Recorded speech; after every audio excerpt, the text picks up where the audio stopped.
un poco pesada para ustedes también, porque claro, van a tener que escuchar un montón de conceptos teóricos. Son cosas sumamente interesantes porque nos permiten concluir con una base matemática cuando un algoritmo es más conveniente que otro. A veces para resolver un problema tenemos a mano más de un algoritmo. ¿Cómo elegimos cuál es mejor? Esto que habíamos charlado en su momento, ¿no? Para resolver un problema, ¿qué me convendrá? Un problema de búsqueda, por ejemplo, ¿qué me convendrá? ¿Usar una búsqueda secuencial o usar una búsqueda binaria?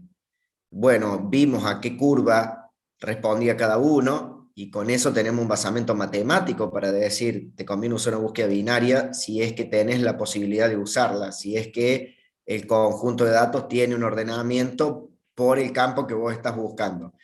Bueno, ahora lo vamos a ver de una manera más general para todo tipo de algoritmos. Ahí nos vamos a meter con más detalle en la notación de orden, la notación Big O.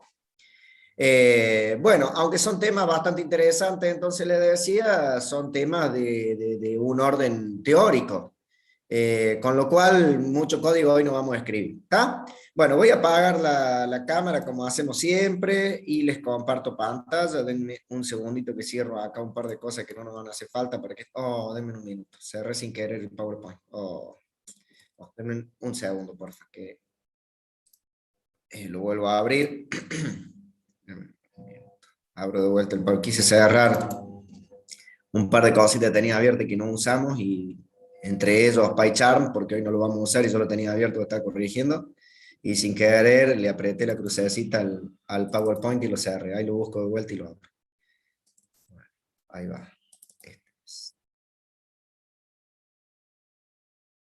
Ahí está.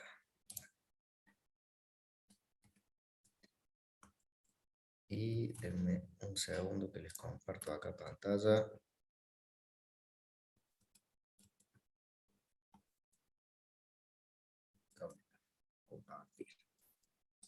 Ahí va, pantalla. Bueno, creo que ahí tienen que estar viendo toda mi pantalla y acá tenemos el PowerPoint. Entonces armamos un PowerPoint con la ficha 20 y la 21, toda junta. Insisto, la 20 es la que tomó la clase la que nos tocó la clase pasada, aunque fue feriado, estaba en la responsabilidad de ustedes buscar cómo reemplazar esto, ¿no? O buscar cualquier otra clase de la semana con cualquier otro profe. Bueno, vamos, avancemos rápidamente con un repaso de la ficha 20 y nos metemos con la ficha de estudio número 21. ¿Por dónde viene el planteo del problema acá? La cosa es así. Muy frecuentemente, vayan preguntando a medida que avanzamos, no importa si es de temas de la semana pasada, ¿está? Aprovechen a sacarse las dudas.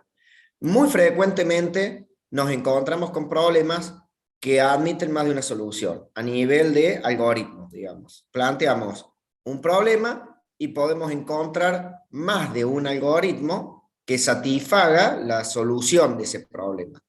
De hecho, eso es algo que nos ha estado pasando durante el dictado de clase en más de una ocasión. Si quieren podemos volver a los ejemplos de siempre, las búsquedas. Hemos encontrado por lo menos dos formas, la búsqueda secuencial y la búsqueda binaria. El ordenamiento, nosotros hemos analizado 5 métodos de ordenamiento en clase. Uno quedó, el heap sort quedó para que lo vieran ustedes si querían. En clase hemos analizado 4 y en una clase más vemos un quinto elemento o sexto, depende si han estudiado el que le dijimos, el heap sort, que lo estudien ustedes solos. Vamos a ver uno que tiene una técnica recursiva, que es un tema que vamos a ver de acá a una clase, una semana.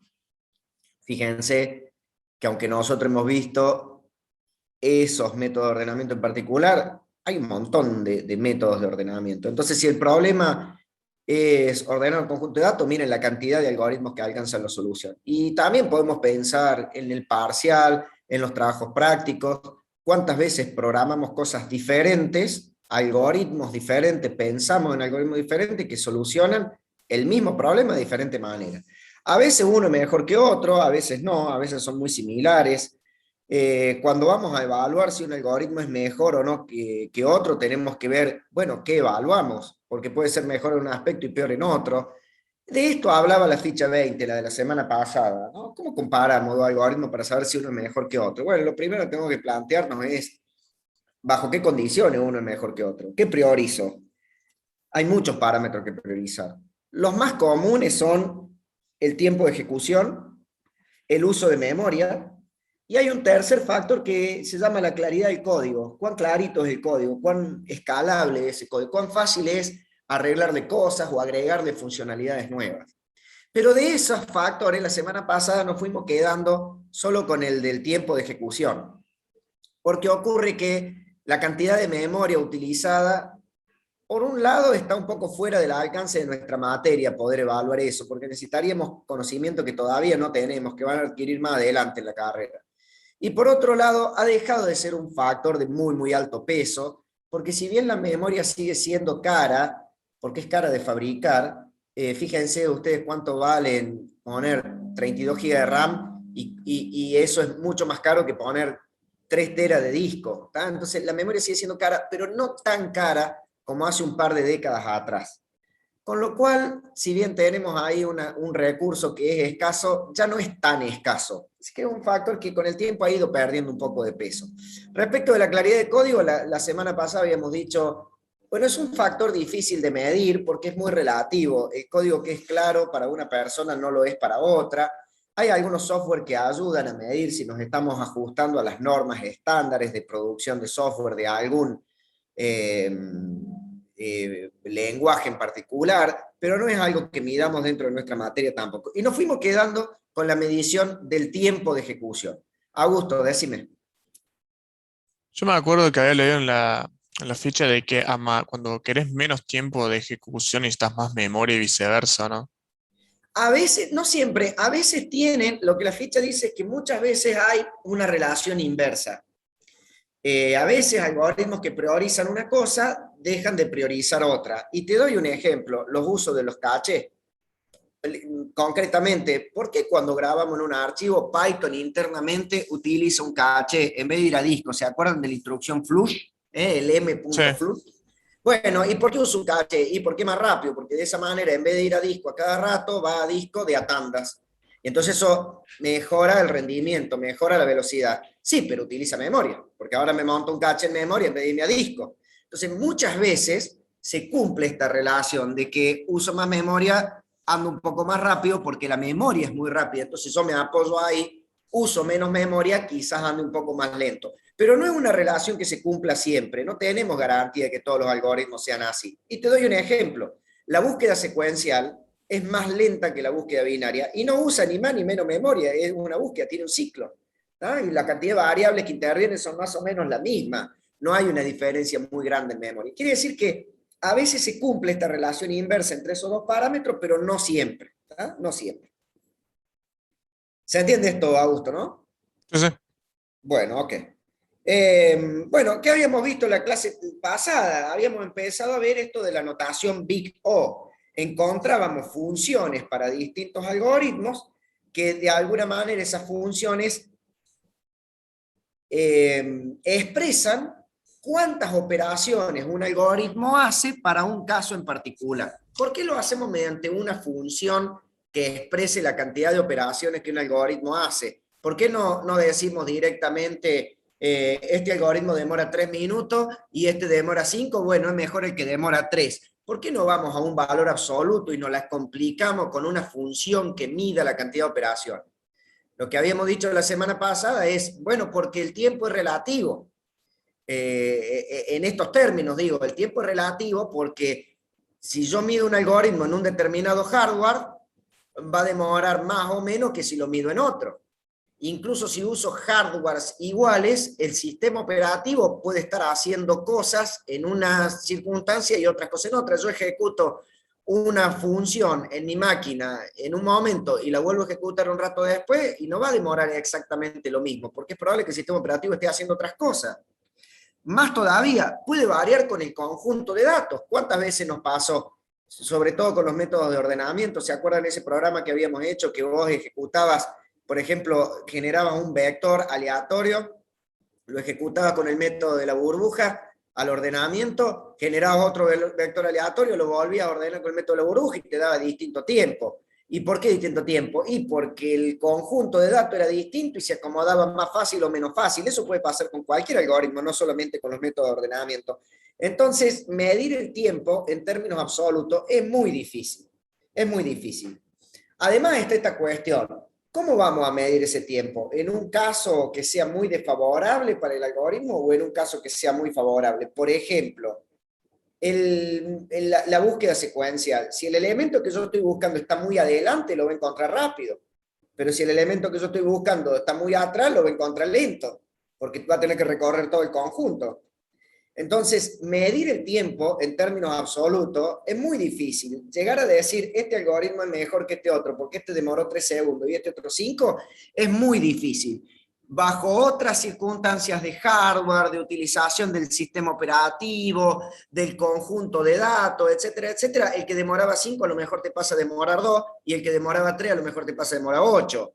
Entonces es muy difícil medirlo de esa manera. En su lugar, lo que hacemos para concluir si un algoritmo era mejor o peor que otro, es tratar de tener una función matemática, como las que ven en análisis matemático, una función que nos indique cuántas operaciones hace el algoritmo. Entonces uno dice, si yo tengo un algoritmo que soluciona un problema y hace menos operaciones que otro que también me solucione el problema, es mejor este porque hace menos operaciones, sin importar cuánto demore. Lo que importa es que hace menos cosas. Entonces, en igualdad de condiciones va a demorar menos porque hace menos operaciones. Eso es lo que buscamos. Y eso es lo que nos va marcando de alguna manera la notación Big O. Se llama Big O porque la O grande es una O mayúscula que de alguna manera nos permite expresar una fórmula donde en el interior de esa fórmula tenemos una expresión matemática que nos dice cuántas operaciones un algoritmo hace. Ahora, nosotros podríamos medir cuántas operaciones un algoritmo hace en un caso sumamente optimista, como por ejemplo, cuando la búsqueda secuencial quiere buscar un elemento que está en el primer lugar, ese sería un caso muy optimista. Lo podemos medir en un caso promedio o lo podemos medir en el peor caso. ¿Qué sería el peor caso? Y para una búsqueda, el peor caso sería que el elemento no esté. Nosotros nos hemos inclinado dentro del análisis de nuestra materia por la medición en el peor caso. ¿Por qué? Porque una medición en un caso optimista no nos dice nada. No es una medición útil.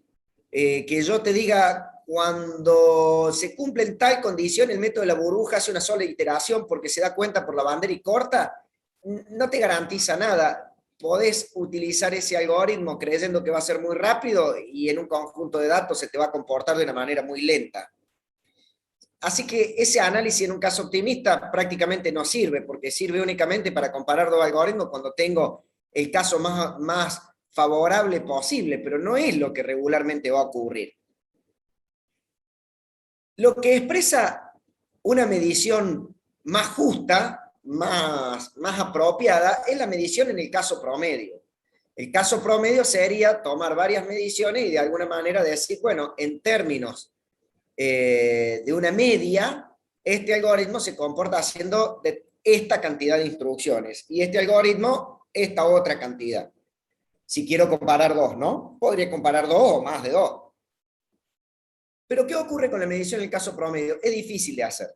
Es difícil de encontrar el caso promedio de un algoritmo. Porque, por ejemplo, si yo quisiera comparar la búsqueda secuencial con la búsqueda binaria, en la búsqueda secuencial el caso promedio sería que el elemento esté más o menos al medio de donde estamos, del conjunto de datos que tenemos.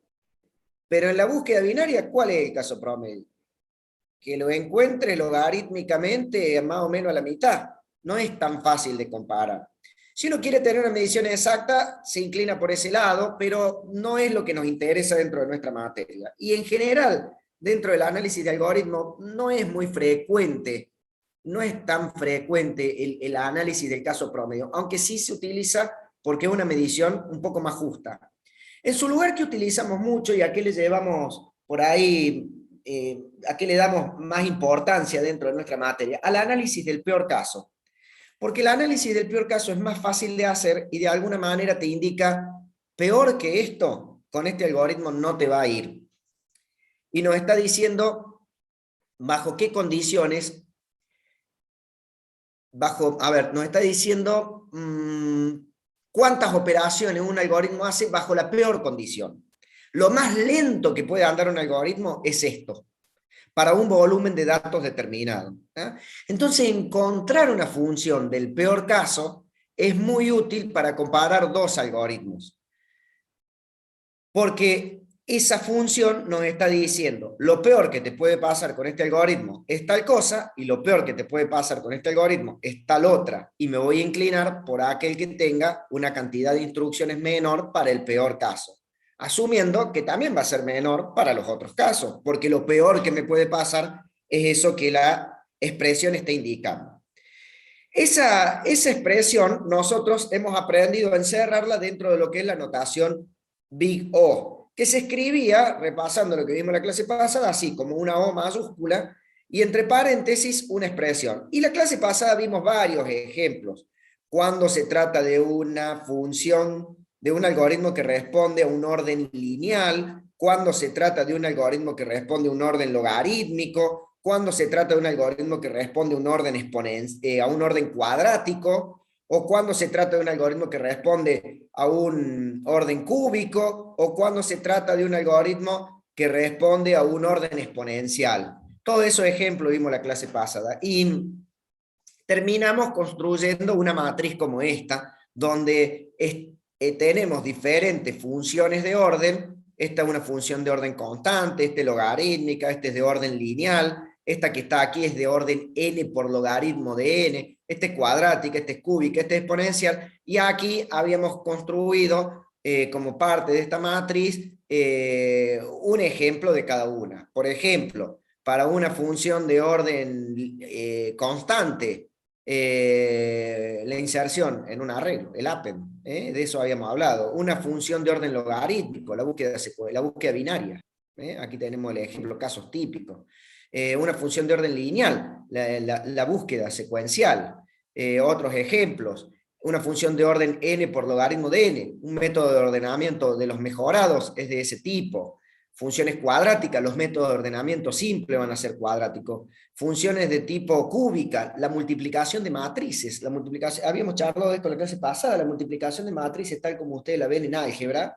Si se ponen a programarlo, terminan escribiendo 3 ciclos, uno dentro del otro, dentro del otro. Y eso nos va a dar un orden cúbico si analizamos la cantidad de operaciones que ese algoritmo hace. Y después charlamos de algunos algoritmos. Ahí dimos el ejemplo de la solución del problema de las 8 reinas, que lo vamos a ver más adelante, y son algoritmos de orden exponencial, de los cuales nos vamos a ocupar en las clases siguientes, muy particularmente porque son algoritmos que tienden a degradar mucho el rendimiento con un incremento pequeño en el volumen de datos. Así que de eso nos vamos a ocupar. Nos vamos a dedicar una clase entera a ese tipo de algoritmos un poquito más adelante.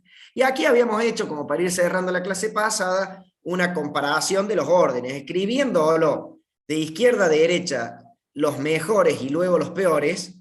Lo mejor que nos puede pasar es encontrar un algoritmo de un orden constante, como por ejemplo el append de un vector. Si yo quiero agregar un elemento a un vector y no me interesa para nada el orden, hago un append y se acabó, y eso inserta al final. O el acceso directo de un vector, ese es otro ejemplo que charlamos en la clase pasada. Como los vectores admiten acceso directo, si yo quiero el quinto elemento, voy y me busco el sub 4 y no hace falta que pase por los anteriores. Eso es lo que se llama acceso directo. Si podemos resolver un problema, el que sea, mediante un algoritmo de orden constante, eso es lo mejor que nos puede ocurrir, porque eso significa que aunque aumente fuertemente el volumen de datos con el que estamos trabajando, no aumenta la cantidad de operaciones que el algoritmo hace. ¿Qué más queremos? Pónganse a pensar de nuevo en un acceso directo. Si un vector tiene 1000 elementos y yo quiero el quinto, y bueno, voy y busco el sub 4, que yo sé que es el quinto elemento porque arranca en 0, y se acabó. ¿Cuántas operaciones hice? Una. Y si ese vector tiene 10 millones de elementos, y yo quiero el quinto, y voy a seguir buscando el sub 4, la cantidad de operaciones que yo hago es constante, es siempre una. Esos algoritmos son geniales. ¿Quiénes le siguen en rendimiento? Los algoritmos de orden logarítmico. ¿Quiénes son un poco peores que los de orden logarítmico? Los de orden lineal. Aquí estaba la búsqueda binaria y por aquí está la búsqueda secuencial, por ejemplo, para tirar un par de ejemplos, pero hay muchos algoritmos que se comportan así.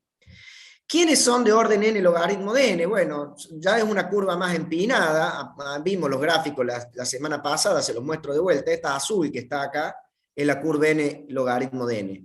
¿Quiénes siguen en lentitud? Los cuadráticos, los cúbicos. ¿Y quiénes son uno de los peores? Y los algoritmos de orden exponencial.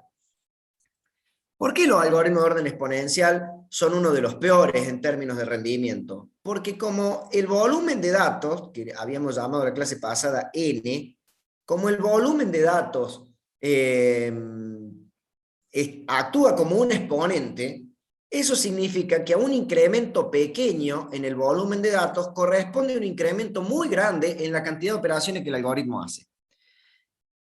Cuando nos choquemos con el algoritmo de orden exponencial vamos a poder poner ejemplos concretos. Hoy todavía no hemos hecho ninguno, pero es fácil darse cuenta en la función. Fíjense, un algoritmo de orden exponencial. Si yo tengo que trabajar, por ejemplo, con un vector, mi n es el tamaño del vector, y lo que tengo que hacer con ese vector, un objetivo cualquiera, responde a un algoritmo de orden exponencial. ¿Qué significa exponencial? Que mi algoritmo se comporta como 2 a la n.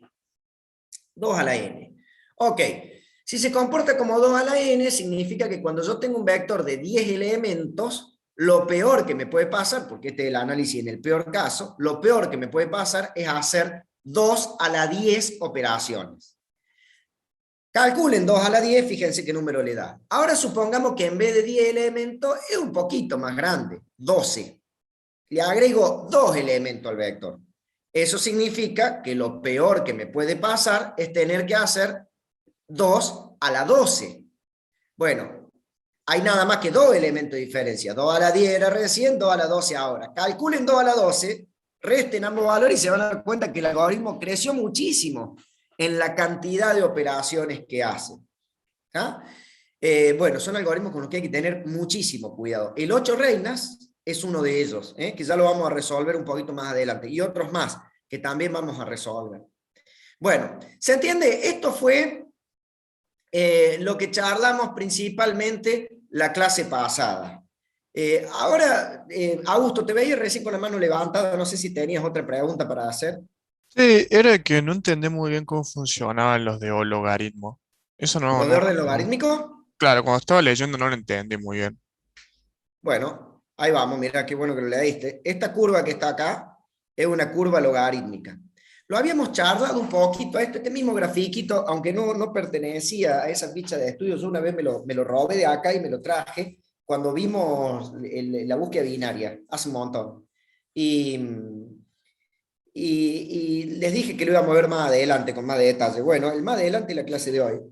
Esa curva roja que vos ves ahí representa el logaritmo. Si vos graficás la función logarítmica, te da esa curva que está ahí.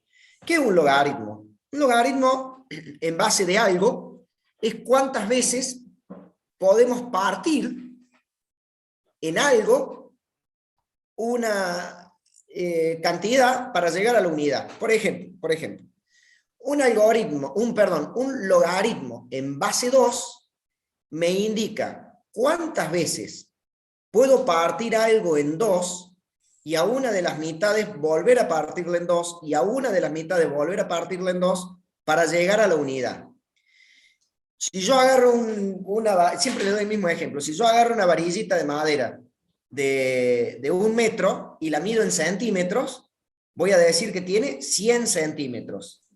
Logaritmo en base 2 de 100 me va a decir cuántas veces puedo partir esa varillita de madera en 2, imagínate quebrándola justo a la mitad, tomar una de las mitades, volver a partirla justo a la mitad, tomar una de las mitades, volver a partirla justo a la mitad, así hasta que llegues a la unidad, hasta que llegues a un tamaño 1, 1 centímetro de madera, ¿está? El logaritmo en base 2 de 100 te estaría diciendo cuántas veces podés partir tu varilla de 100 centímetros en 2, tomando una sola de las mitades, volver a partir en 2, tomando una sola de las mitades, volver a partir en 2, hasta llegar a 1 centímetro. Es el logaritmo en base 2 de 100. De la misma manera, el logaritmo en base 10 de 40.000 te dice en una cosa que mida 40.000, cuántas veces lo podés partir en 10 y a uno de los pedazos partirlo en 10 y a uno de los pedazos partirlo en 10 hasta llegar a la unidad. Eso expresa un logaritmo. ¿Por qué se usa en el análisis de algoritmos? Porque hay algoritmos que funcionan justamente así, partiendo un conjunto de datos en dos. Y si queremos un ejemplo, el más directo que tenemos es la búsqueda binaria. ¿Qué hace la búsqueda Claro, binaria? Agarra un vector, lo lo parte en parten dos. dos. Exactamente. Se para al medio y decide con cuál de las dos mitades trabajar. Fíjate que sigue partiendo en dos, pero a una sola de las mitades. A la otra la descarta, no le lleva mal apunte. Toma una de las mitades y ¿qué hace con esa mitad? La parte en dos. Y decide con qué mitad trabajar. Toma una sola de esa mitad y la parte en dos. Y así hasta que llega el elemento que está buscando o hasta que se pasa de la unidad. ¿Qué sería que se pase de la unidad? Los dos subíndices se cruzan porque ya no puedo partir más en dos, porque tengo un solo Claro. casillero. Y en caso de no Bueno, estar, lo coloca ahí, y en que caso sería de no la estar, base de lo datos. coloca ahí, si es una inserción o si era una búsqueda, ahí es donde abandona y te dice, no, no lo encontré. Claro. ¿Está? Bueno, ¿cuántas veces podés partir en dos un vector de 100 casilleros hasta llegar a un casillero específico? ¿Qué es lo peor que te puede pasar? No encontrar lo que estás buscando hasta que llegue a una partición de uno. ¿Está? Porque 100 podés veces tener no sería. suerte de partirlo en dos y encontrarlo de una. ¿Está? ¿Qué es lo Claro. peor que te puede pasar? Y lo peor que te puede pasar es que lo parta en dos, tome la mitad, la parte en dos, tome la mitad, la parte en dos, hasta llegar a la unidad. Logaritmo. Es lo mismo partir una varilla de madera que dividir en dos las distancias de una ruta No. o partiendo un vector. Es lo mismo. ¿Está? Ah, Entonces, bueno, entonces en esos casos donde tenemos un algoritmo que se basa en dividir en dos un conjunto de elementos, es que sabemos que podemos representar su comportamiento para el peor caso, porque insisto, puede ser que lo parta en dos y lo encontré, listo, pero sabemos que podemos representar su comportamiento para el peor caso con una curva logarítmica. ¿Y para qué sirve agarrar y decir, bueno, sí, está bien, en el peor caso este es de orden logarítmico y este otro es de orden lineal? ¿Para qué sirve hacer eso? Bueno, para poder compararlos, porque como es muy difícil medir el tiempo efectivo real de cada uno, por lo que charlábamos al comienzo de la clase, es muy útil poder tener una función de orden de un algoritmo, de otro algoritmo y poder compararlo. Yo veo esta curva y si puedo solucionar un problema con un algoritmo que en el peor caso responde a esto que está de color marrón, o encuentro otro que en el peor caso responde a esto que está en rojo, y me voy a quedar con esto que está en rojo, porque fíjense que a medida que el n crece, el n sería el volumen de datos. A medida que mi volumen de datos crece, la cantidad de operaciones que hago en este algoritmo crece poquito y en este algoritmo crece un montón. Ni hablar si tengo una tercera opción que es de color verde, como esta que está acá. A un incremento pequeño en el n corresponde un incremento muy grande en la cantidad de operaciones. Siempre me voy a quedar con el algoritmo que a un incremento X en la cantidad de elementos que tengo corresponde un incremento lo más pequeño posible en la cantidad de operaciones. ¿Se entiende esto, no? sí, se entiende. ¿Sí? ¿Tiene alguna diferencia con creo que era n por logaritmo de n? Bueno, fíjate, la curva que tenés acá, desgraciadamente tiene diferencia y grande. La curva en azul que tenés acá es n por logaritmo de n. Cuando un algoritmo logarítmico lo multiplicas por n, deja de tener ese comportamiento hacia acostadito sobre el eje de las x y se nos va bien para arriba, como está acá de color azul. Así que lo que tenés aquí azul es n por logaritmo de n. Un ejemplo de n por Es como logaritmo de n, multiplicar, me disculpe, pero decime Federico. que es como elevar al cuadrado la n adentro del logaritmo, así que aumenta casi el doble, ¿no? No es igual que elevarla al cuadrado adentro, ¿eh?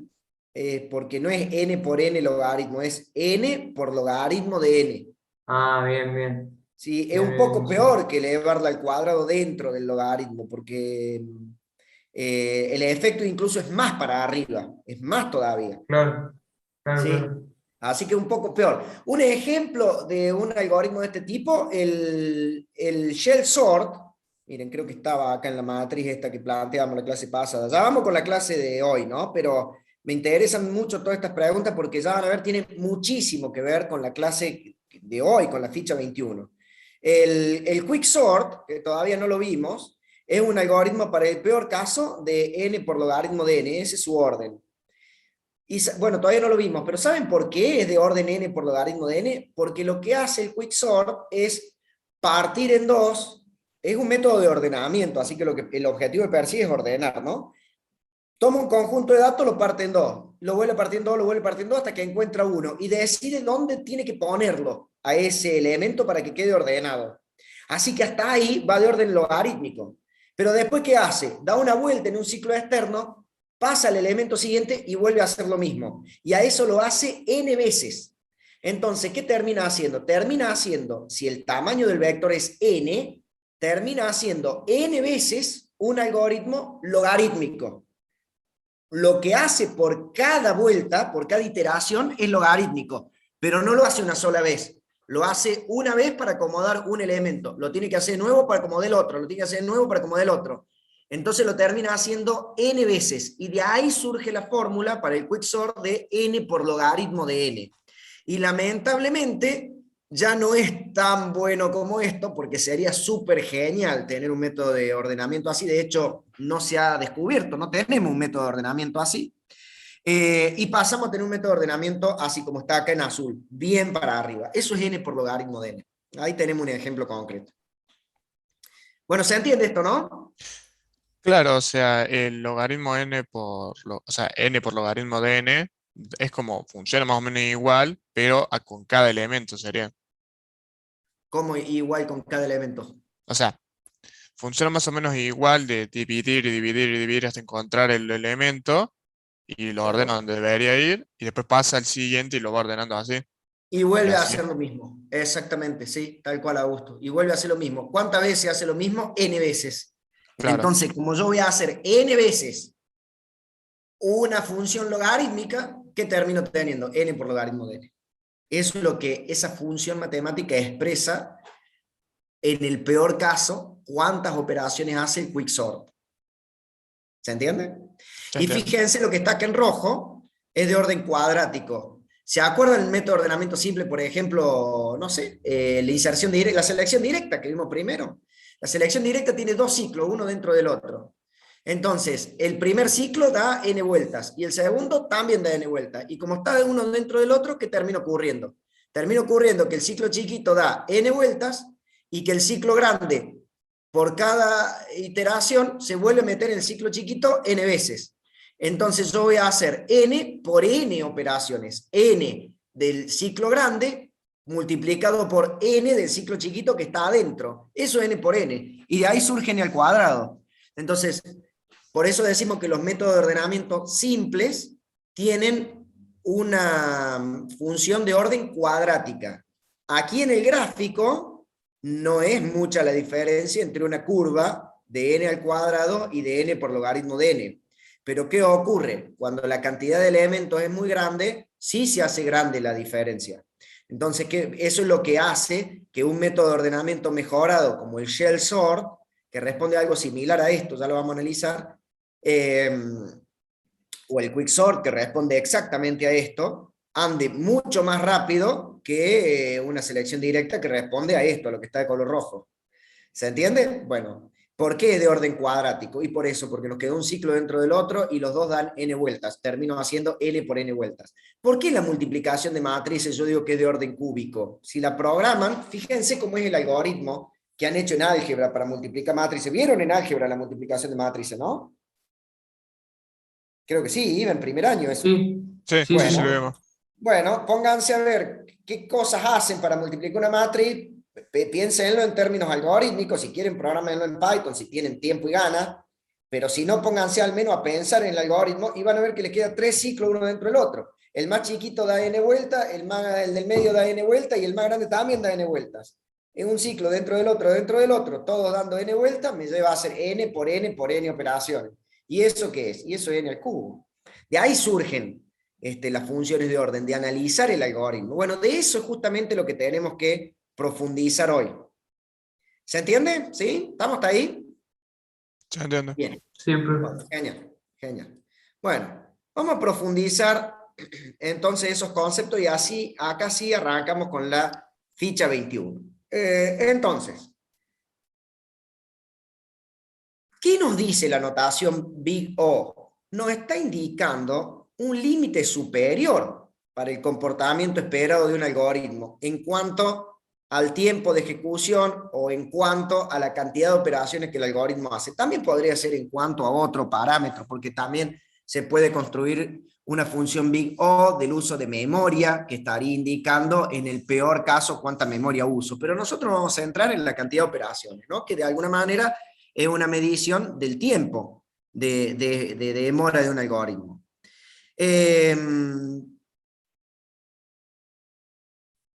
Lo interesante surge de estudiar el comportamiento de un algoritmo cuando el conjunto de datos es muy grande, lo suficientemente grande como para pensar qué pasa cuando el conjunto de datos tiende a un tamaño infinito.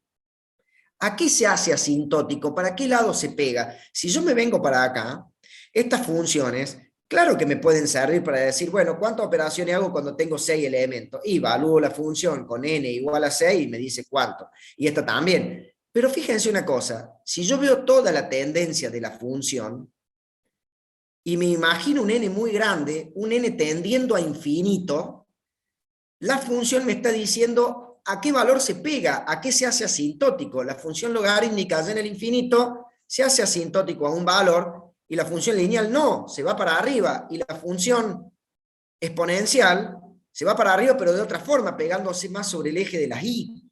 Entonces, si yo hago un análisis con un n muy grande, me puede servir para comparar el comportamiento de dos algoritmos para el caso de un n tendiendo a infinito, para el caso de un volumen de datos muy, muy grande. Y eso me está dando una especie de límite superior, lo peor que me puede pasar con un algoritmo, analizar bajo qué condiciones el algoritmo se comporta de la manera más lenta posible. Es una manera de decir, peor que esto no te va a ir. Con una búsqueda binaria, peor que logaritmo de n no te va a ir, con un n muy grande incluso. ¿Ah? Eso es lo que se llama un análisis asintótico, ver para qué lado tiende la cantidad de operaciones que hace un algoritmo. De esa manera, si yo analizo que para el peor caso un algoritmo tiene un orden de n al cuadrado, se está diciendo que no se puede comportar peor que n al cuadrado. Eso es lo que estamos diciendo. Cuando nosotros decimos el método de la burbuja es de orden cuadrático, estamos diciendo que por más grande que sea el n, peor que cuadrático no va a ser. ¿Tá? Así que estamos haciendo un análisis bien del peor caso. ¿Qué ocurre? No siempre vamos a encontrar una sola función, sino que podemos encontrar una familia de funciones, un conjunto de funciones que se comporten de una manera similar. Entonces yo podría utilizar alguna de esas funciones, quizás algunas sean conocidas y otras no, quizás algunas sean más sencillas que otras. Yo podría utilizar alguna de esas funciones y lo mismo seguir representando qué es lo peor que me puede pasar con un algoritmo. A veces podemos encontrar una función que lo exprese de manera exacta, con algoritmos sencillos, como estábamos planteando recién, la búsqueda secuencial, la búsqueda binaria, los métodos de ordenamiento, y otras veces con un algoritmo complejo no es tan fácil encontrar una sola función que represente exactamente lo que pasa con ese algoritmo, pero sí podemos encontrar una familia de funciones que se comporten de una manera similar para un n lo suficientemente grande. A un conjunto de funciones que se comportan o que de alguna manera tienen el mismo comportamiento asintótico, le denominamos el orden de complejidad. Existe una infinidad de funciones de orden de complejidad. Entonces yo podría analizar un algoritmo para un n muy grande con una función específica, o podría valerme de cualquiera de las funciones que correspondan al mismo orden de complejidad. Si yo identifico entonces una función que sea miembro de ese grupo de orden de complejidad, se podría decir que esa función actúa como un representante de esa familia, de ese conjunto de funciones que podemos llamar G. ¿Está? Es lo que normalmente en la notación le llamamos el conjunto de funciones G. G de n no es una sola función. G de n podría ser una familia de funciones que todas representan el comportamiento general de un algoritmo para el peor caso con un n lo suficientemente grande. Y podríamos tomar el análisis de una de esas funciones, que es lo que estábamos haciendo nosotros hasta recién, tomar una sola, y decir que esa función es representante de esa familia de funciones y a esa llamarla f de n. ¿Está? Siempre n va a ser en este contexto el conjunto, el volumen del conjunto de datos con el cual estamos trabajando. Si es un vector, será el tamaño del vector; si es una matriz, será el tamaño de la matriz; si es un archivo, será el tamaño del archivo, y así, ¿no? Entonces, ¿qué tenemos? La función f de n, que es la que calcula el tiempo de acuerdo al valor de n, siempre se podrá mantener menor o igual a cualquier función de la familia de funciones, a cualquier función del mismo orden de complejidad, multiplicada por alguna constante. Siempre se va a cumplir que para un n lo suficientemente grande, siempre se va a cumplir que la función que elijamos como representante va a mantenerse menor o igual a otra función de la misma familia multiplicada por una constante. Porque si todas tienen el mismo comportamiento asintótico, cuando yo multiplico una función por una constante, ¿qué hago? La levanto, la elevo un poquito, la función sigue siendo la misma, pero está más arriba. Si todas tienen el mismo comportamiento asintótico, lo que va a ocurrir es que, como f de n no está multiplicada por una constante, para un n lo suficientemente grande, se va a mantener inferior a la función g de n. ¿Va? En ese caso, vamos a decir que una función f está en el orden de otra función g cuando para cualquier valor lo suficientemente grande de n, la función f siempre es menor o igual a la función g multiplicada por una constante. Obviamente por una constante mayor a 0, porque si multiplico por 0, todo se me hace 0. Si lo multiplico por un valor negativo, la bajo a la función en vez de subirla, ¿no? Eso es obvio. En términos simbólicos, debemos decir esto. Si f de n está en el orden de g de n, esto implica que f de n es siempre menor o igual a una constante c multiplicada por g de n. ¿Y para qué puede servir esto? ¿O qué tiene que ver esta cuestión que está más del lado matemático que del lado del análisis del algoritmo, o que por lo menos del lado de la programación? ¿Para qué puede servir esto? Bueno, fíjense los gráficos de acá. Supongamos que nosotros hemos identificado una familia de funciones que se comportan de esta manera, tomamos alguna de ellas, la llamamos g de n. Si yo multiplico g de n por una constante, lo que voy a hacer es levantar esa función. La función va a tener un comportamiento similar, pero al estar multiplicado por una constante va a estar más arriba. A partir de un valor n, mi función f de n, que representa el comportamiento real del algoritmo, va a ser siempre menor, porque si pertenecen a la misma familia de funciones, se hacen asintótico a lo mismo. Si yo levanto la función g de n por multiplicarla por una constante, para un n lo suficientemente grande, mi función va a ser siempre menor a eso. Debemos decir entonces en este caso que f de n está en el orden de g de n. ¿Ah? Así sería. F de n está en el orden de g de n. Nunca lo pasa. ¿Y para qué me puede servir saber que nunca lo pasa? Porque de esa manera g de n sigue representando un límite superior para la cantidad de operaciones del algoritmo. G de n sigue representando lo peor que me puede pasar. Podemos valernos de la función g de n en lugar de valernos de la función f de n, porque la función g de n sigue diciéndome, peor que esto no te va a ir. Como el comportamiento asintótico es siempre el mismo y g de n va a estar más arriba, tenemos garantía de que en nuestro algoritmo, peor que G de N no nos va a ir. ¿Tá? El análisis, en el peor caso, puede hacerse entonces a partir de la función G y no necesariamente a partir de la función F.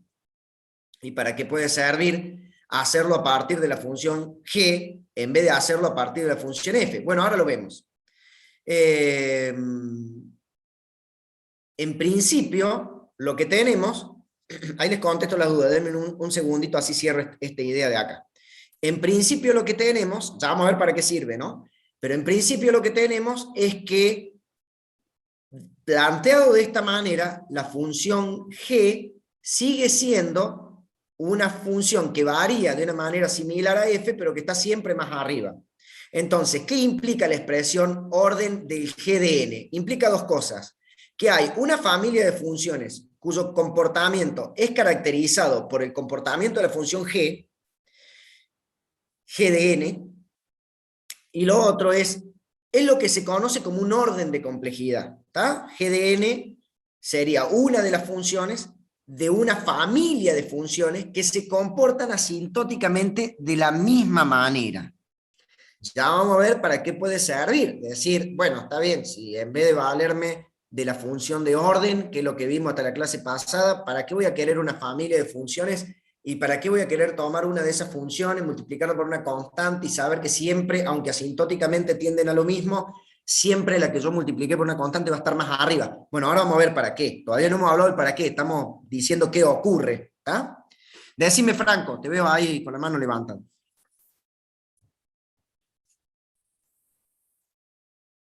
Quería preguntar, ¿cómo hacemos para saber el valor de la constante G para que sea mayor que F? ¿O cualquier constante va a ser mayor que F? No la Cualquier, constante bueno, en sí, pero... claro, buena pregunta. Ahora vamos a ver dentro de un ratito que en realidad cuál sea la constante no importa. Si mi constante es pequeña, lo que va a ocurrir es que voy a necesitar un n grande para estar más lejos y hacer que mi función comience a estar siempre por debajo, mi función f comience a estar siempre por debajo de la función g. En cambio, si mi constante es más grande, como yo levanto más la curva, con un n más pequeño, lo que va a ocurrir es que mi función f va a estar por debajo de la función g.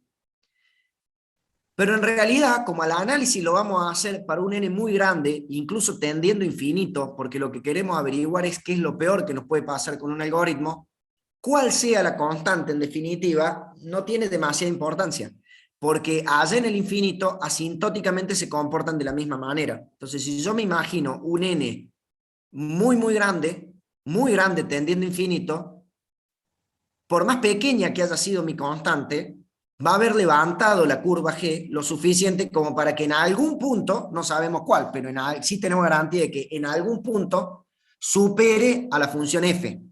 Con lo cual se va a seguir cumpliendo que la función f está en el orden de la función g.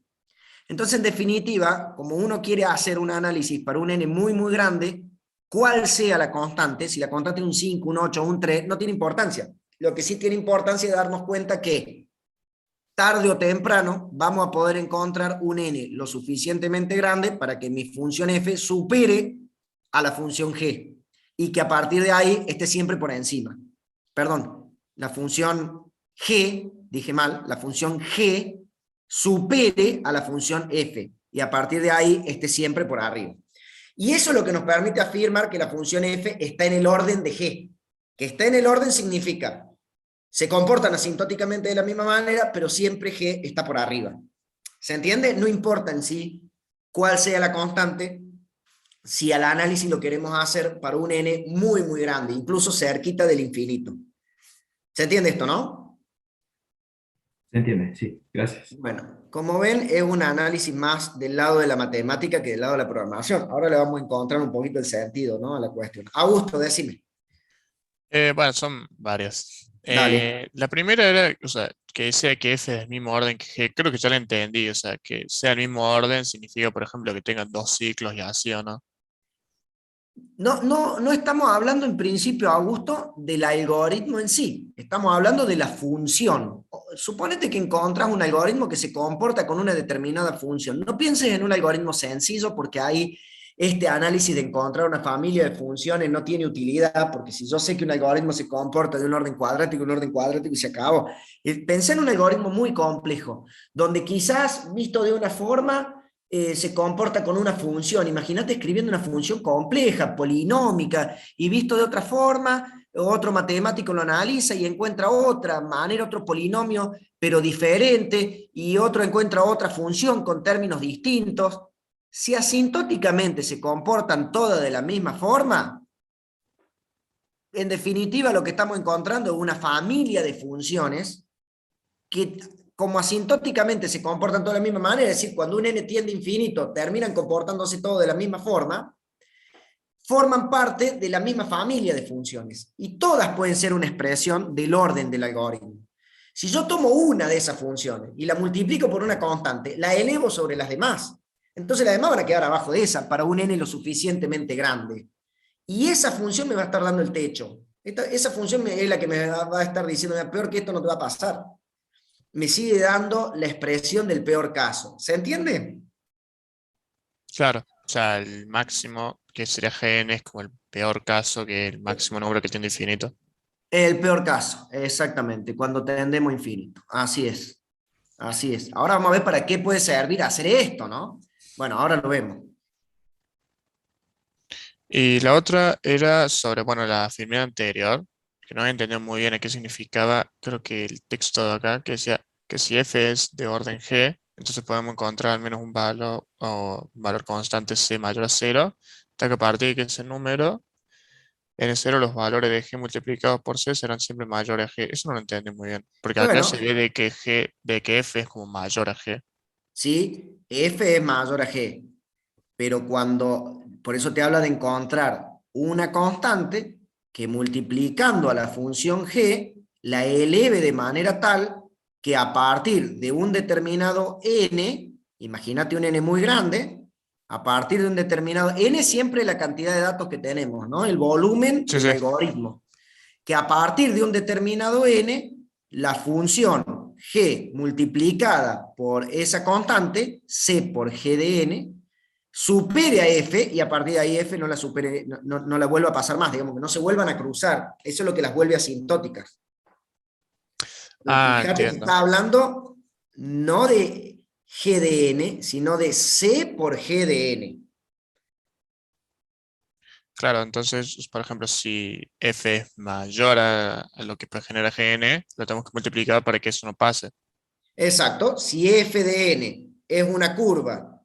Imagínate, volvemos al ejemplo recién, imagínate un algoritmo muy complejo, un matemático, un especialista en análisis de algoritmos, que les digo que hay gente que dedica su vida profesional a esto, ¿no? Esto está más del lado de la matemática, y hay gente que tiene teoremas con un estudio muy profundo de algunos algoritmos para saber de qué orden son. Pero supongamos que un matemático encuentra una función, después encuentra otra, otro matemático encuentra otra, todas asintóticamente se comportan de la misma manera. Esa sería la familia de funciones. Ahora, yo tomo una de esas funciones, la llamo g de n. Si la multiplico por una constante, significa que la llevo para arriba. Entonces, ¿qué te está diciendo acá este comentario alrededor del gráfico? Si yo llevo esa función para arriba porque va a estar multiplicada por una constante, siempre voy a poder encontrar un valor lo suficientemente grande en el volumen de datos, tal que esa función se vuelva mayor a otra que yo estoy analizando y que a partir de ahí no se crucen más. Ese es el punto, ese n es el punto en el que f de n queda a partir de ahí siempre por debajo de la función g de n por c, o c por g de n, lo mismo. ¿Se entiende? Claro, se entiende. O sea, n0 sería un valor cualquiera de Fn que está siempre por debajo de Gn por c. N0 es un valor cualquiera de n, del Ah, volumen de datos, y es el punto a partir del cual se cruzan. Siempre va a poder encontrar Claro, uno. o sea, vendría a ser como la cantidad de datos a partir de la cual, Exacto. eh, bueno, justamente se supera el FDN. Exactamente. La cantidad de datos a partir del cual la función f, que servía para analizar el algoritmo, empieza a quedar siempre por debajo de la función c por g de n. ¿Cuál es ese n? ¿En qué punto se cruzan? Tiene que ver con lo que me preguntaban recién también. No importa en qué punto se cruzan, porque nosotros estamos haciendo un análisis para un n que tiende a infinito. Entonces lo que importa es darnos cuenta que en algún momento se van a cruzar. Y es fácil darse cuenta que en algún momento se van a cruzar, porque a una función la estoy levantando y a la otra no. Entonces, si yo a una la vuelvo más empinada y a la otra no, y la que está más empinada en algún momento se va a cruzar con la otra y va a seguir cada vez más empinada. Y se va a transformar en un límite superior. Se va a transformar en una expresión de lo peor que me puede ocurrir, porque esa está multiplicada por una constante. Si las funciones son todas la misma familia, asintóticamente tienden a lo mismo. Si yo agarro a una y la multiplico por una constante, le voy a poner más arriba. ¿En qué punto se va a volver más alta que todas las demás? Y no sabemos en qué punto, pero sí sabemos que voy a poder encontrar un punto. En algún momento se va a poner más grande. Como al análisis lo estoy haciendo para un n que tiende a infinito, lo que nos importa es que allá en el infinito se va a transformar en la función más grande de todas, porque esa está multiplicada por una constante y la otra no. ¿Se entiende esto, no? Sí, sí, Claro claro, sí. que es un análisis bastante abstracto, porque uno dice, bueno, pero el volumen de datos no tiende a infinito, Silvio, yo no voy a ordenar un vector infinito. Bueno, ahora vamos a ver bajo qué condiciones sirve a hacer este análisis, ¿no? O por qué sirve a hacer este análisis. Está claro que nosotros no vamos a ordenar un vector infinito, pero sí nos puede preocupar descubrir cómo se comporta un algoritmo a medida que el n crece. Y este análisis asintótico, perdón, se me movió. Acá está. Este análisis asintótico sirve justamente para eso, para descubrir cómo se comporta un algoritmo a partir del crecimiento de n. ¿Ah? Bien. Bueno, bárbaro. ¿Alguna pregunta más? ¿Se entiende esto, no? ¿Podemos seguir? Seguimos. Bien. Bueno. Un concepto más. La función más característica de ese conjunto, vamos a elegir como más característica la más simple, sin constante, ni términos independientes adicionales, la más simple de todas, es la que normalmente se usa para expresar la relación de orden, y se suele llamar a esa función, función representante del conjunto, función característica o función dominante. Por ejemplo, miren esta función que está acá. Si yo tengo una función de orden que es 2 por n más 5, asintóticamente para un n muy, muy grande, esto se va a comportar igual que 3 por n más 8, que 4 por n más 3, o que n. Porque para un n muy, muy grande, los términos constantes, sumarle 5, multiplicarlo por 2 a la n, no va a tener un peso muy, muy grande. Va a seguir teniendo una forma lineal. Si ustedes analizan esa función, sigue siendo la de una recta. ¿Se entiende? Entonces, la función más sencilla, ¿cuál sería la función característica o la función dominante? La que me represente asintóticamente lo mismo, para un n infinito lo mismo, pero de la manera más sencilla posible. A esa se la llama función dominante. Entonces, al expresar una relación de orden en la notación Bigot, se está indicando una cota superior, seguimos hablando de lo peor que me puede pasar, para el comportamiento de una función f en términos del comportamiento de una familia de la función g, pero en general vamos a tratar de encontrar, vamos a buscar cuál será el límite superior para esa función f que nosotros estamos analizando. Nosotros podemos quedarnos con la función más sencilla, pero tenemos que encontrar la cota superior, porque seguimos queriendo hacer un análisis del peor caso. Seguimos queriendo encontrar una relación que nos indique lo peor que nos puede ocurrir, lo peor que nos puede pasar.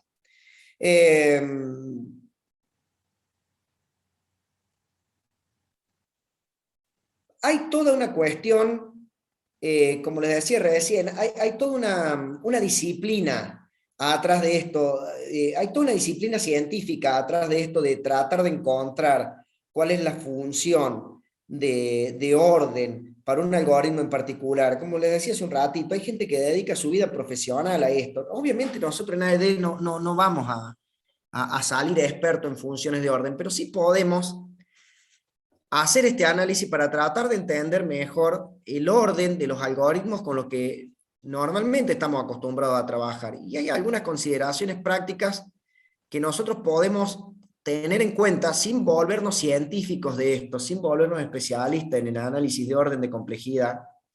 Hay algunas consideraciones prácticas que nosotros podemos tener presentes para darnos cuenta cuál es el orden de complejidad de un algoritmo y cuál es la función dominante o cuál es la función característica. ¿Qué pasos deberíamos seguir? Primero, si nos enfrentamos a un algoritmo y queremos analizar la complejidad que tiene en términos de la notación Big O, lo primero que tenemos que hacer es identificar cuál es el factor de eficiencia que queremos medir. Si uno no tiene claro qué quiere medir, no va a saber ni para qué lado salir primero, ¿está? ¿Qué se desea analizar del algoritmo? ¿El tiempo de ejecución? ¿La memoria empleada? ¿La claridad del código? ¿U otros factores? Normalmente nos vamos a inclinar, sobre todo dentro de nuestra materia, al tiempo de ejecución. Y en ese caso, vamos a medir cuántas operaciones el algoritmo hace. Después tengo que determinar el tamaño del problema, el volumen de datos a procesar. ¿Para qué n quiero hacer este análisis? ¿Quiero hacer un análisis para un n muy grande?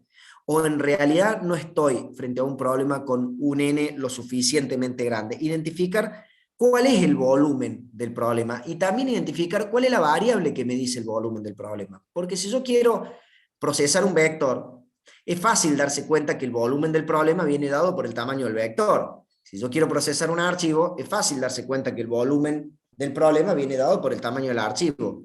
Pero si yo estoy analizando una función que hace cálculos, que no trabaja ni con un vector ni con un archivo, y que va a realizar una cantidad de vueltas en función de una fórmula matemática, o que no trabaja con un vector, sino que trabaja con 5 vectores, con uno hace una cosa, con otro otra y con otro otra, no es tan fácil a veces identificar cuál es el tamaño del problema, cuál es el volumen de datos. Entonces el segundo paso muy importante es identificar cuál es la variable que me dice el volumen de datos, cuál es el tamaño del problema con el cual estoy trabajando. Después, ¿qué tenemos que hacer? Poner el ojo en la instrucción crítica. ¿Cuál es la instrucción crítica más importante? La más determinante, la que más veces se ejecuta a lo largo del algoritmo. No hace falta mirar todo el código, porque para un n lo suficientemente grande, haber hecho una suma, en lugar de haber hecho una multiplicación, va a terminar dando más o menos lo mismo. Lo importante es identificar cuál es el bloque de código o el grupo de instrucciones crítico y cuántas veces se ejecutan. En un método de ordenamiento, ¿cuál es el asunto crítico y lo que más veces se ejecuta? Y la propia comparación y el intercambio. Bien En una podría ser. búsqueda, ¿cómo? También podría ser en el mostrar, por ejemplo, algo, la condición que Claro. se tiene que cumplir. Exactamente, un buen ejemplo, Augusto. En una función que tiene que mostrar algo, ¿cuál es la función más, la instrucción crítica, la que más indica el peso del algoritmo? Y si yo tengo que cumplir una condición para mostrar algo, el propio condicional y la acción de mostrar que está dentro del condicional. Muy bien. Y así podríamos pensar otros casos. En una búsqueda secuencial, ¿cuál es la función o la instrucción crítica? Y el momento en que hago la comparación para saber si encontré o no el elemento. Y en una búsqueda binaria también. Identificar cuál es la instrucción que de alguna manera da el peso del algoritmo, cuál es la instrucción crítica. Entonces, primero tener claro qué medir. Segundo, tener claro qué variable nos da el tamaño del problema. En el caso de un vector va a ser el tamaño del vector, ahí son un poco más fácil de identificar, pero no siempre es tan fácil. Y tercero, identificar en ese algoritmo cuál es la instrucción crítica, la instrucción más importante, y tratar de medir cuántas veces se ejecuta eso. A partir de ahí se abren dos grandes caminos, y acá es donde empieza a cobrar sentido esto del análisis asintótico y la función f y la función g y multiplicar g por una constante, bla, bla, bla. Puede ocurrir que uno necesite hacer un análisis exhaustivo. Un análisis exhaustivo es un análisis riguroso. Cuando uno quiere llegar a una conclusión específica para un valor específico y esa conclusión debe ser exacta. Yo quiero saber cuántas operaciones este algoritmo hace para un n de tanto, y cuántas operaciones hace este otro algoritmo para un n de tanto, para poder compararlo. Y necesito conocerlo con exactitud. Si necesito conocerlo con exactitud, voy a necesitar, si lo que necesito es precisión, exactitud, voy a necesitar una función específica planteada con toda rigurosidad y con todos los detalles. Ahí sí importa hasta la última constante, aparezca multiplicando o sumando. Ahí sí ya no me da lo mismo de decir, bueno, asintóticamente es una recta, analizarlo como orden n en lugar de analizarlo como 2 por n más 5. No, ahí ya no, porque 2 por n más 5 es una recta y n es otra recta. Entonces, si querés obtener una conclusión exacta de cuántas operaciones el algoritmo hace bajo cierto n, tenés que valerte de la función exacta. Eso es lo que se llama análisis exhaustivo, y todo lo que charlábamos hace un ratito del análisis asintótico y demás no tiene ninguna utilidad en ese caso. Hay situaciones así. El problema se da cuando el algoritmo es lo suficientemente complejo como para que sea muy difícil encontrar una función que lo exprese con exactitud en todos los casos. Hay algoritmos muy complicados para los cuales resulta muy difícil encontrar una única función que tenga toda la verdad, ¿tá? Una única función que pueda plantear esto con toda rigurosidad. Quizá en ese caso debamos abandonar el análisis exhaustivo y pasar a lo que se llama un análisis asintótico. Ya hemos identificado el problema, los pasos de antes están. Hemos identificado, volvemos un segundo, estamos en una situación así. Hemos identificado cuál es el factor que queremos medir y hemos dicho, bueno, vamos a medir cuántas operaciones hace, vamos a medir el tiempo de ejecución. Hemos podido identificar cuál es la variable que me da el tamaño del problema y hemos podido encontrar cuál es la función o el grupo de funciones críticas dentro del algoritmo, y ahora vamos a plantear una función y resulta que el algoritmo es lo suficientemente complejo como para que sea muy difícil encontrar una función que exprese con exactitud la cantidad de operaciones que el algoritmo hace. Ahí tenemos dos caminos. Si seguimos necesitando un análisis exhaustivo porque es lo que verdaderamente necesitamos, bueno, tendremos que dedicar mucho tiempo y mucho esfuerzo a encontrar una función exacta. Pero puede ocurrir que lo que necesitemos es comparar ese algoritmo con otro y que sin un valor exacto la comparación sea válida. Eso es lo que se llama el análisis asintótico. Es un análisis más amplio que no requiere detalle, que requiere una tendencia. Si lo que yo quiero es descubrir, ok, ¿cuál es la tendencia de este algoritmo? ¿Y cuál es la tendencia de este otro algoritmo? Para poder elegir uno, porque recordemos que acá siempre la cuestión ha sido poder escoger el mejor algoritmo posible para resolver un problema. Fíjense, podría llegar a no ser necesaria la exactitud. Si yo sé que un algoritmo va a tender a comportarse de manera logarítmica, aunque no sé cuál es el logaritmo exacto, yo no sé si en base 2 o en base 10, pero un logaritmo. En base 10 está más acostadito y en base 2 está más levantadito, pero allá en el infinito asintóticamente se comportan de la misma manera.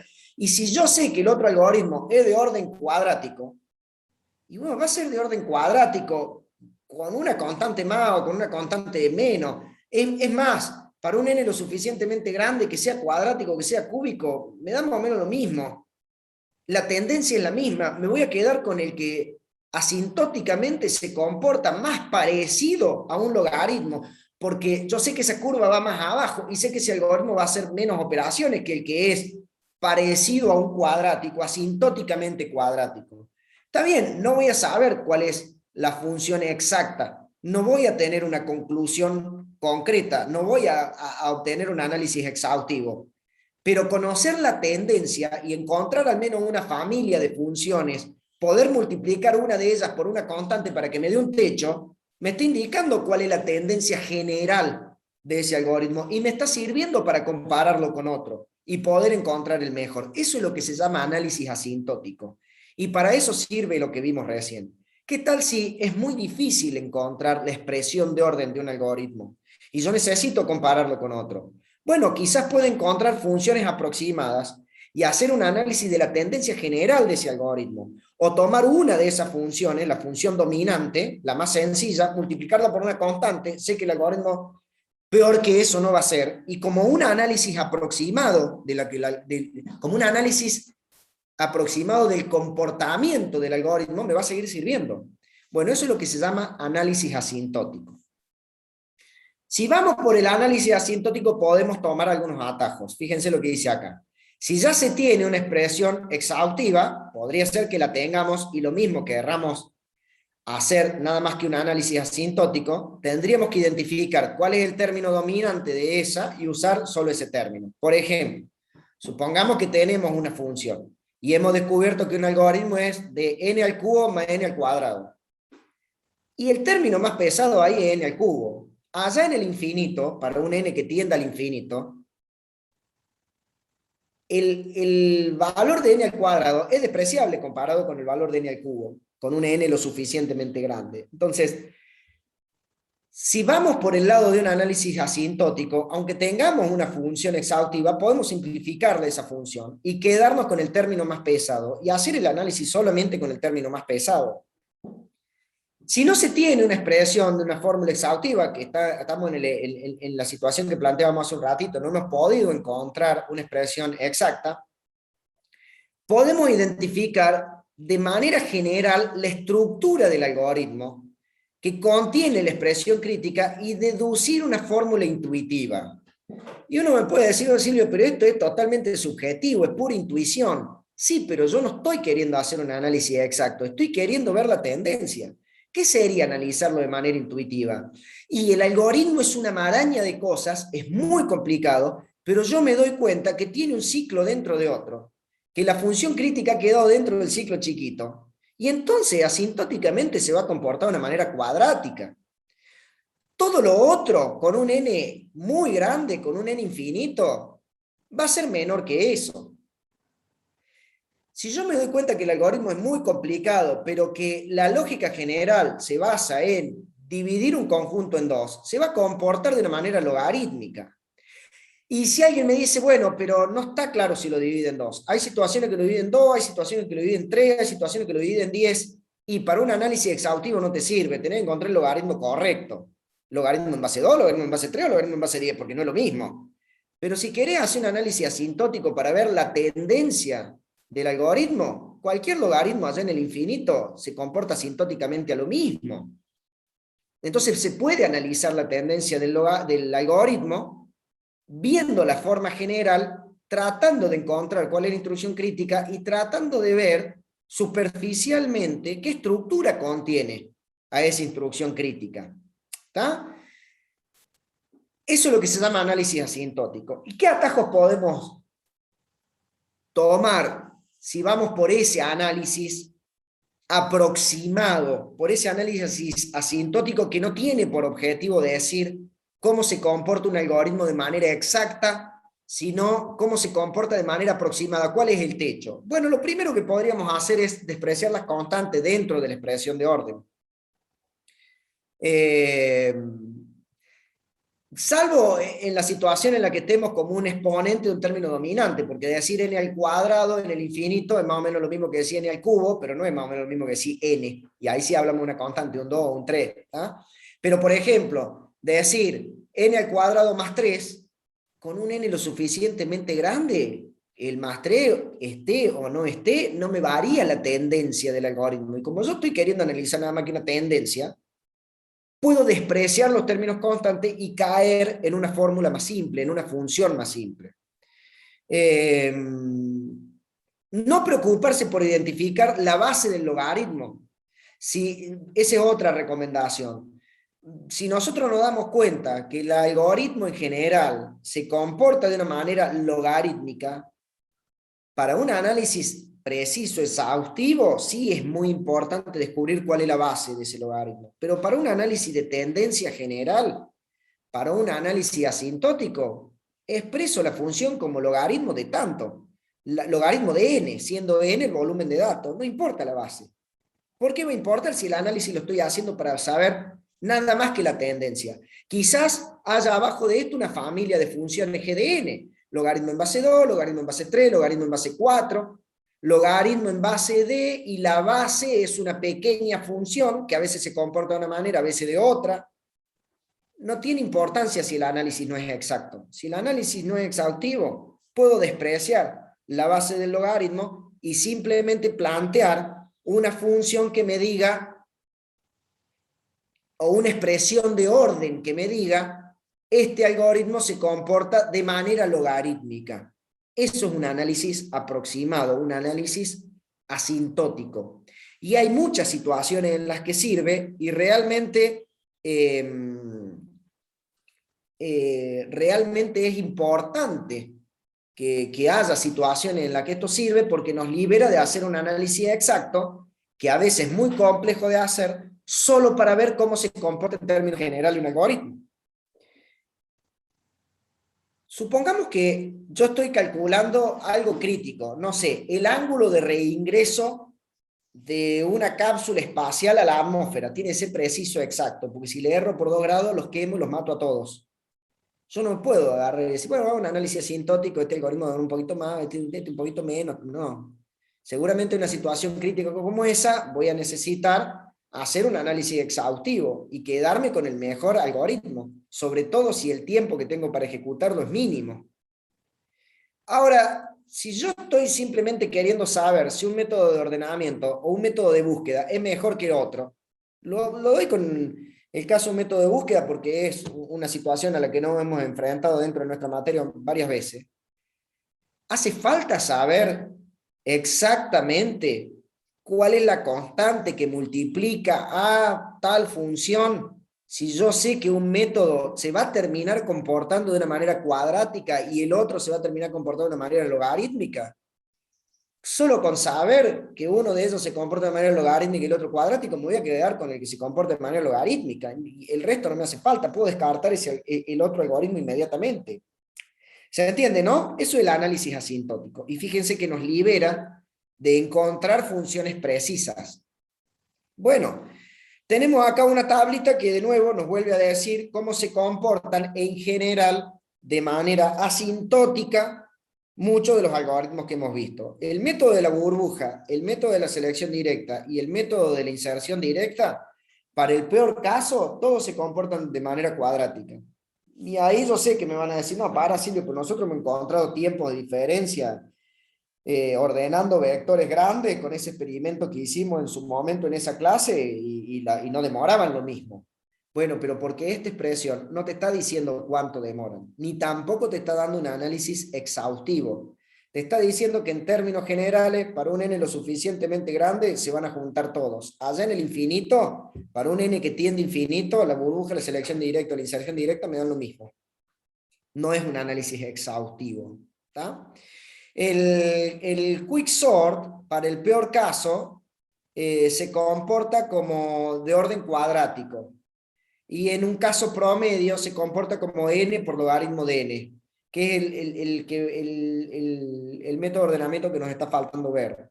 El heap sort, que quedó ahí para que lo lean ustedes solos, porque más que nada para que lo comprendan a nivel más bien teórico, porque nosotros no vemos la estructura de datos heap, pero ustedes la podían más o menos leer y comprender al menos de la ficha cómo funciona el algoritmo, tiene un orden de n por logaritmo de n.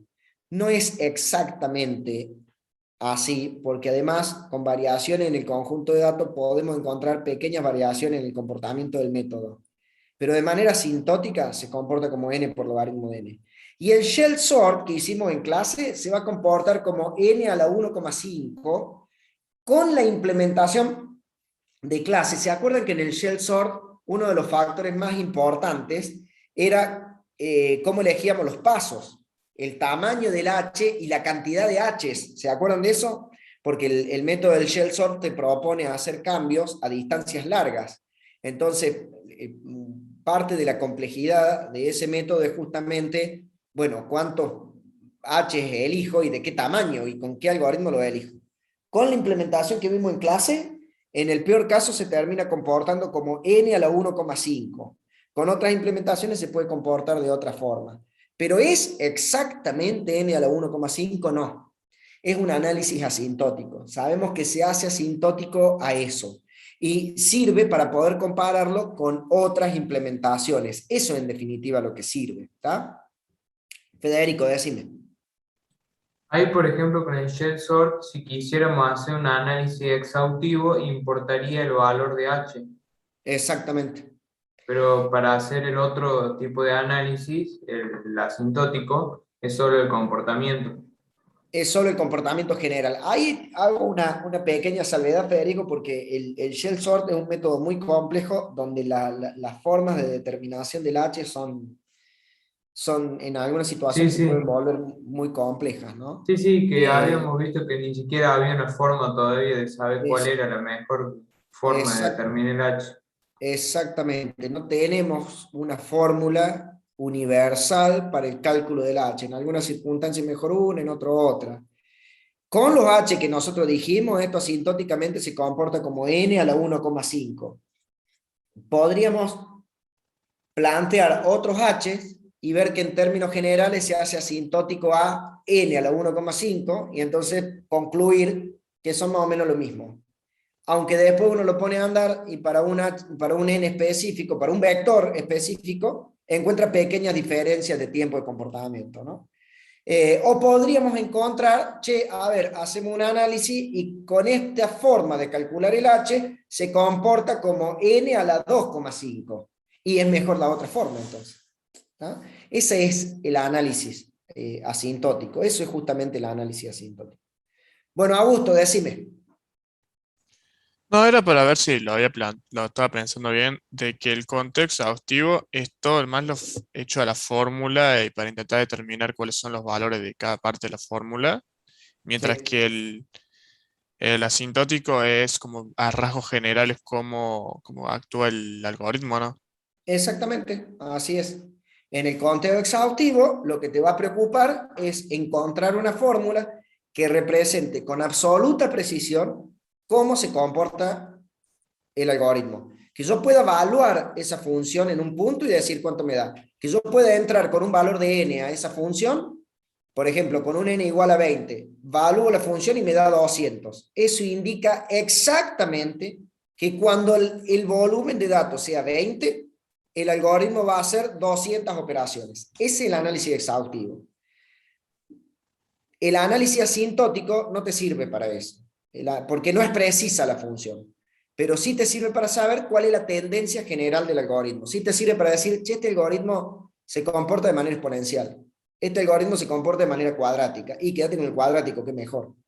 Para eso te sirve. No quiere decir que yo ahora evalúe la función con un n igual a 20, me dé 200 de resultado y que exactamente el algoritmo para un tamaño 20 haga 200 operaciones. No serviría para eso. Quizás haga un poco más, quizás haga un poco menos, pero sí me da una tendencia general. Esa es la gran diferencia entre los dos análisis. ¿Se entiende? Sí, se entiende. Por eso es que en el análisis asintótico yo puedo agarrar y decir, bueno, pará, yo tengo una familia de funciones que representan esto. Si quiero saber qué es lo peor que me puede pasar, toma una de esas funciones, la más sencilla, multiplicarla por una constante, con eso sabes que la estás elevando y ya está, eso te va a dar la tendencia. ¿Es un análisis exacto de lo que le pasa al algoritmo? No, no lo es. Pero sí te da una tendencia, sí te está diciendo, y peor que esto no va a ser. ¿Está? Bien. Franco, decime. Sí, no entiendo del todo bien por qué en el shell sort elevamos n por 1,5. En el shell sort, eso es una función de orden que se ha encontrado, eso ni siquiera es un cálculo hecho por nosotros, Franco, una publicación de un análisis que se ha hecho sobre esa fórmula del cálculo de H. Fíjate que nosotros, no sé si te Ah, acuerdas, ya. cuando vimos el shell sort, implementamos una fórmula en cálculo de H muy particular que hace una pequeña formulita y después va dividiendo en tres, hace una cosa ahí media rara. Hay un análisis matemático, un teorema, que demuestra que si se calcula el H de esa forma, el shell sort, todo el método se comporta como n a la 1,5. Pero es un teorema que ni siquiera está dentro del alcance de nuestra materia, digamos, simplemente eh, científicos que se dedican a analizar algoritmos han descubierto eso, que son quienes propusieron esa fórmula de cálculo de H, que es bastante conocida y de un uso bastante general. Pero la particularidad que tiene el shell sort es que hay muchas fórmulas de cálculo de H, y bajo algunas circunstancias mejor una, y bajo otras circunstancias mejor otra. Ese es justamente el lado flaco de ese método. El talón de Aquiles del shell sort es el cálculo del H. Y bueno, entonces para otras fórmulas de cálculo de H uno puede encontrar otras tendencias en el algoritmo. ¿Se Bien. entiende? Sí, sí, gracias, profe. Ahora, Franco, ponernos a demostrar por qué, calculando el H así, el shell sort responde a n a la 1.5 es un viaje enorme. Si les interesa, googleen un poquito orden de complejidad, método shell sort, y bueno, se van a encontrar con teoremas allí que demuestran por qué para el cálculo de un determinado H se comporta de tal o cual forma. Simplemente en AED basta con saber que se comporta de esa manera y listo. Sí, me parece que en la ficha en la que lo vimos al ShareSoft, habíamos hecho una pequeña ecuación que nos daba aproximadamente, o que a veces solía dar el número correcto, pero nada certero. Claro, porque es un análisis asintótico. Cuando vimos el shell sort, lo que sí estudiamos es que, pero lo que pasó, Franco, ahí es que lo estudiamos para un caso específico. Lo que nosotros hicimos fue analizar y decir, bueno, si yo tengo un vector de esta cantidad de elementos y tomo un h de tanto, mis pasos van a ser estos, voy a hacer estos intercambios y voy a hacer esta cantidad de vueltas. Ese cálculo lo podemos hacer, pero porque lo hicimos para un n específico y para un h específico. Claro, Ahora, claro, vos fíjate que esto es distinto, porque esto es la función de orden, no es para un n específico. La función de orden te plantea una función para todo n. Entonces te termina expresando cómo se comporta el algoritmo para un n del tamaño que sea, para un vector del tamaño que sea. No es un análisis puntual para, a ver, ¿cómo se comporta el shell sort para un vector de 100 elementos? Bueno, uno puede agarrar y hacer el cálculo y decir, bueno, ¿qué h va a tomar? Y va a hacer tantas vueltas. Pero la función de orden no te habla de un n igual a 100, te habla de un n. Y te habla de cómo varía la cantidad de operaciones que el algoritmo hace en función de la variación del tamaño del vector. Bueno, por eso esto no es tan fácil de encontrar, ¿no? claro.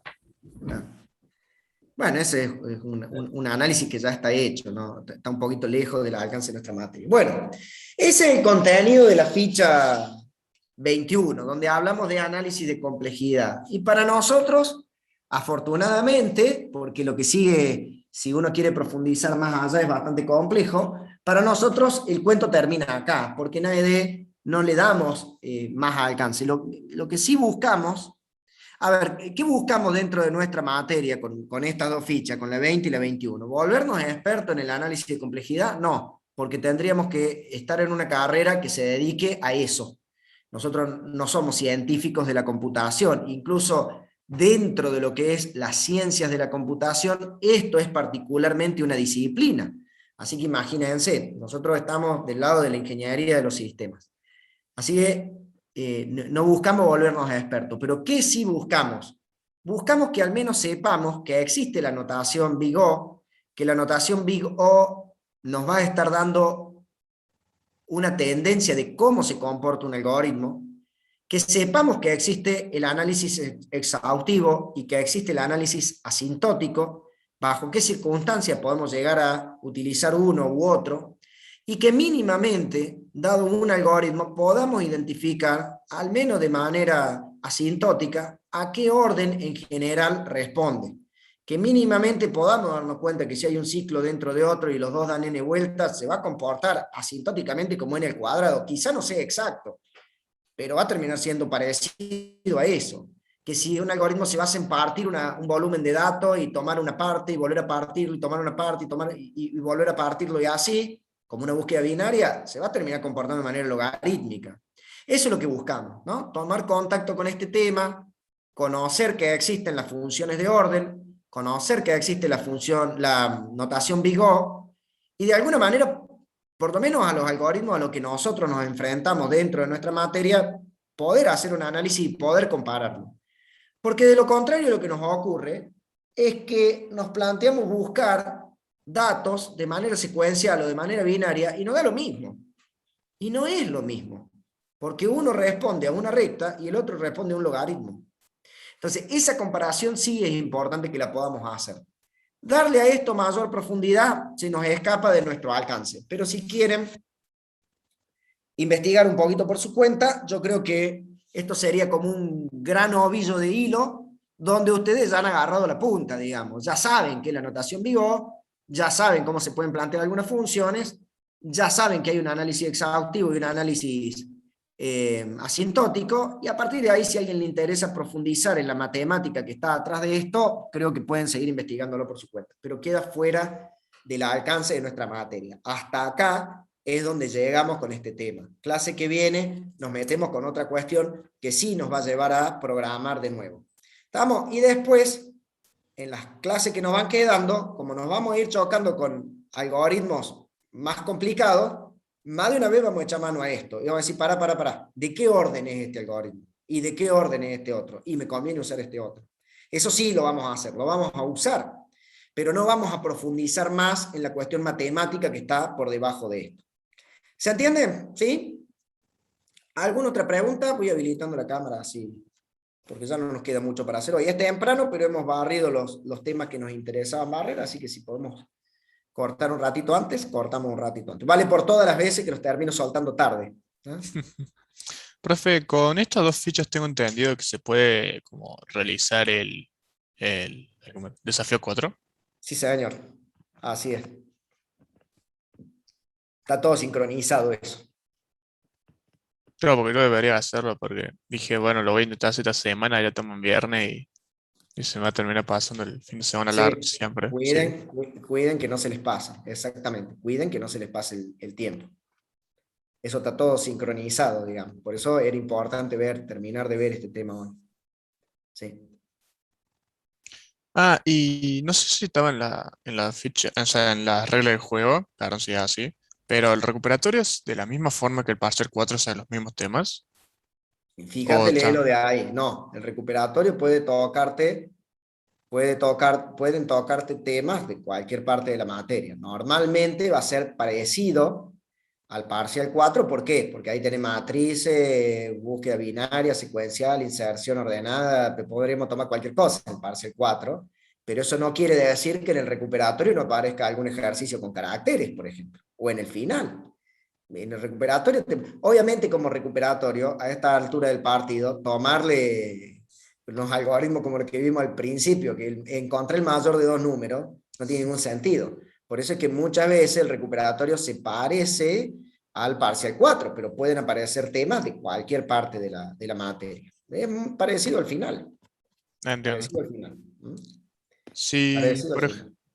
si por ejemplo yo lograra, en el caso de que me vaya bien el recuperatorio, como yo justo tengo 2.6, en este caso, si me llegara a ir bien, ¿hay posibilidad de ese 6 como intentar subirlo a un 7 o para intentar llegar o no?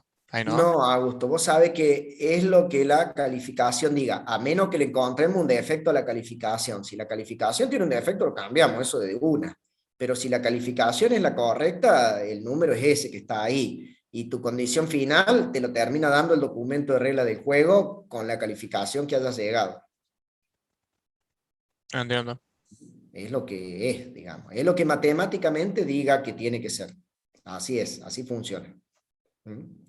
Ahora, si vos revisaste las correcciones y hay algo para analizar, lo analizamos, eso no es problema. Claro, Bueno, pasa gente, que justo. Nada, no importa, no importa. decime gusto. No, claro, pasa que justo cuando estaba revisando, claro, como dice usted, tuvo como un problema justo en la comparación, porque está comparando el subíndice con coso, y como me había olvidado de ordenarlo, mucho no puedo hacer, así que es Sonamos. una lástima. Claro, es una lástima. ¿Eso te estaría dejando afuera de la aprobación directa? Sí, Y bueno, porque el primer parcial también por leer mal, o sea, me sacó un 6 y en el segundo, en este tercero, claro, porque se me saltó justo la parte de ordenado de menor a mayor, cosa que sabía porque todos los anteriores ejercicios que había hecho siempre era lo mismo, en la opción 2 claro. ordenarlo, y como no lo leí y siempre tenía que seguir lo que dice el enunciado, dije, bueno, es raro que no me pidan y no lo hice. Y bueno, Mira cómo me agarro la cabeza con las dos manos. Es parte de lo que nos suele pasar en primer año, Augusto, es bastante natural eso. Hay que acostumbrarse a rendir el examen en la facu. En la facu es muy importante la precisión con la que hacemos las cosas, ¿no? Uno tiene que responder a lo que se le está pidiendo. Si la corrección está bien, la nota es Augusto, no podemos hacer nada. Claro, Bueno, así que bueno. es lo que es. Habrá que ir a rendir ahí un poquito más al final. Igualmente, si vienen programando bien, el final de esta materia no es tampoco nada del otro mundo, nada que no hayamos hecho. No es un final difícil, digamos. No pasa Claro, nada. a lo mejor se me puede complicar con lo de ABM, que no lo vi tanto, pero Pero en los finales prácticos, baja lógica, baja física y modificación no entra nunca. Nadie te va a tomar eso en un final práctico de esta materia, olvídate. Sí pueden aparecer preguntas teóricas, ¿no? Sí te pueden decir, che, y si yo tengo este registro acá y lo quiero dar de baja lógicamente, ¿cómo se daría? De teórico sí. Y claro. para todo el mundo, porque el teórico lo termina rindiendo todo, menos lo aprobó directo todos. Pero un ejercicio en un final, con una baja física o una modificación, una baja lógica, registros de ancho fijo, eso no te lo va a tomar nadie. Ah, genial. No, no pasa nada con eso, no pasa nada. Bueno, gente, estamos en horario cumplido. No sé si hay alguna pregunta más. Yo, profe, quería consultarle si, o sea, cómo en el tema de la aprobación directa. Eh, recordar más o menos si tenía que rendir un coloquio final, ¿no? No. Si vos llegas con el cuarto parcial, después de que yo le entregue ahora las notas del cuarto parcial, vos llegas, según lo que dice el documento de regla del juego, con todo ese formulote que hay ahí, porque ahí influyen los trabajos prácticos, los cuestionarios, los desafíos y los 4 parciales. Si vos llegas a una condición de que sos candidato a la aprobación directa, lo único que tenés que hacer es un parcial 5, que es un cuestionario, que lo hacemos acá en línea. Te conectas ese día, responde un cuestionario y eso te da una nota. Si queda en condición de aprobado directo, que insisto, para saber si está o no como aprobado directo, anda, fíjate el documento de regla del juego. Después nosotros publicamos la situación de cada uno cuando el año termina, obviamente. Pero si queda en condición de aprobado directo, no hace el final. Te inscribís para estar en acta de examen, nosotros te ponemos la nota y chau. No te hay que hacer nada el día del examen final. Los promocionados, el día del examen final, rinden el teórico, que es un cuestionario y después mano a mano con el profe. Y los regulares, el día del examen final, rinden primero un cuestionario, después un ejercicio práctico y después un teórico. Así es la escala, digamos. Los aprobados directo el día del examen final no hacen nada, los promocionados rinden un teórico y los regulares rinden práctico y teórico. Así sería. ¿Está? ¿Sí? Sí, profe, gracias. Bueno, bárbaro, che. Bueno, gente, hoy los libero un rato antes, los libero como media hora antes, miren, claro, 40 minutos antes.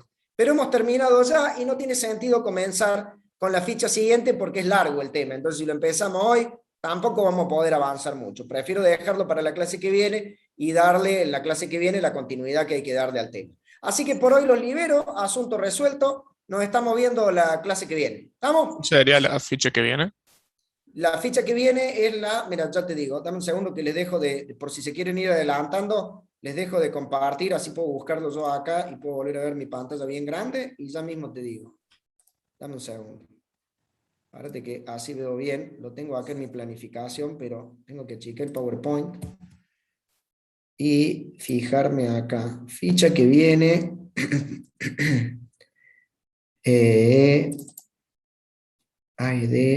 Dame un segundo. 2020. Si yo mal no recuerdo, la ficha que viene es la 26, recursividad. Es un tema súper interesante, por eso no lo quiero empezar hoy, porque es larguísimo, pero ya te digo si era la 26, el número no recuerdo bien. Dame un minuto.